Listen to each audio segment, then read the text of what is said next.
We live in a developed world, most of us, and it's already hard enough to teach an online class here.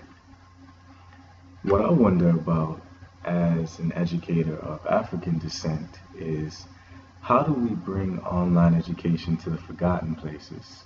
How do we take online education to places where people may not have computers, places where internet may be an afterthought, places where access to electricity may be an issue?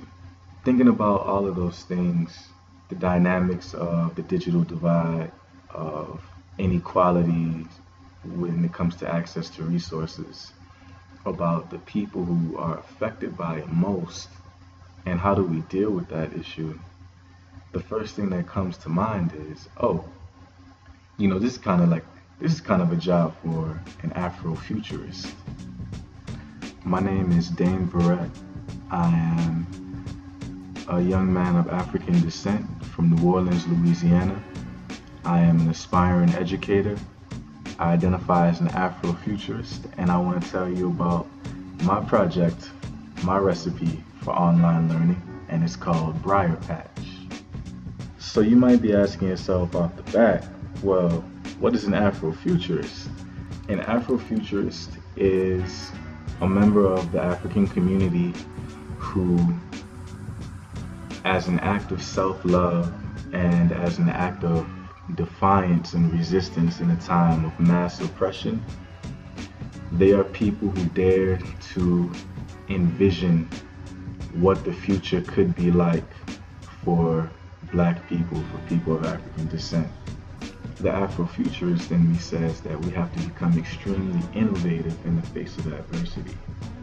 And in that sense, we may not always be able to get a computer or an iPad in a kid's hand, but I believe that we can hack and piggyback on existing communication systems to reach students. Briarpatch is a learning experience I can only describe as an alternate reality learning game. It takes elements of online and distance learning courses, actual alternate reality games, elements of African folklore, mythos, and philosophy, cyberculture, and STEAM education, smashes them all together into one big immersive learning experience.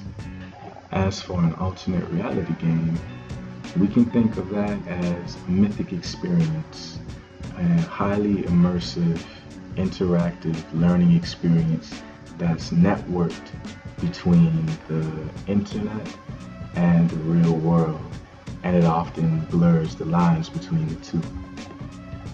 My recipe for online learning has 3 principles. Principle 1, utilize a mythic experience, get people's minds open, and create a refuge for learning. Principle 2, learn through gaming and learn through communities of inquiry. Tap into the community, value everyone inside of it as holders of knowledge and as potential educators. Integrate the education experience into the student's context and their heritage. And principle 3, the spider CMS. Take account of all the variations and inequalities which may affect students' ability to access the internet, and then plan out ways to get over those gaps in equality and access. So you may be wondering now, well, what does this look like in real time? Well, let's take a young Black kid from New Orleans, coming from a working class background, may not have a lot of access to the internet or even a computer, may not be that interested in learning. But one day as he's walking down the street from school, he sees an older woman dressed up in a Nigerian agbada playing a talking drum and talking about space is the place.